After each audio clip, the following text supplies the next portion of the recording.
US ഇൻഡെക്സുകളെല്ലാം 1 to 3% minus ആണ്. ഇന്ന് Asian മാർക്കറ്റുകളും മിക്കതും ട്രേഡ് ചെയ്യുന്നത് 1 to 3% തന്നെ മൈനസ് ആണ്. US മാനുഫാക്ചറിംഗ് ഡേറ്റ വന്നത് വളരെ മോശമാണ്. അതാണ് മാർക്കറ്റ് എല്ലാം താഴേക്ക് പോകാനുള്ള പ്രധാനപ്പെട്ട കാരണം.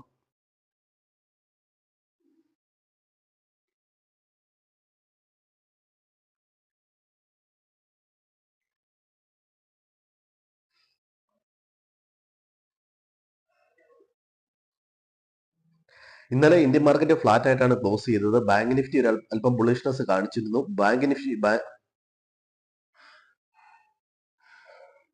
ബാങ്കിങ്ങിന്റെ ലിക്വിഡിറ്റി സർപ്ലസ് ആയി എന്നതാണ് ഇന്നലെ ബാങ്ക് നിഫ്റ്റി കയറാനുണ്ടായ പ്രധാന കാരണം. അതുകൂടാതെ തന്നെ സെബി ഈ ഫോറിനേഴ്സിന് ഇന്ത്യൻ ബോണ്ട് മാർക്കറ്റിൽ ഇൻവെസ്റ്റ് ചെയ്യാനുള്ള നടപടിക്രമങ്ങൾ വളരെ ലളിതമാക്കുന്നുണ്ട്. അതും ഒരു കാരണമാണ്. ICICI, HDFC, SBI എന്നീ ബാങ്കുകളിൽ ത്രൂ ആണ് കൂടുതൽ ഇത് വരാൻ സാധ്യത. അപ്പൊ അത്തരം ബാങ്കുകൾക്ക് വളരെ പോസിറ്റീവാണ്. ഈ രണ്ട് ന്യൂസാണ് ഇന്നലെ ബാങ്ക് നിഫ്റ്റിയെ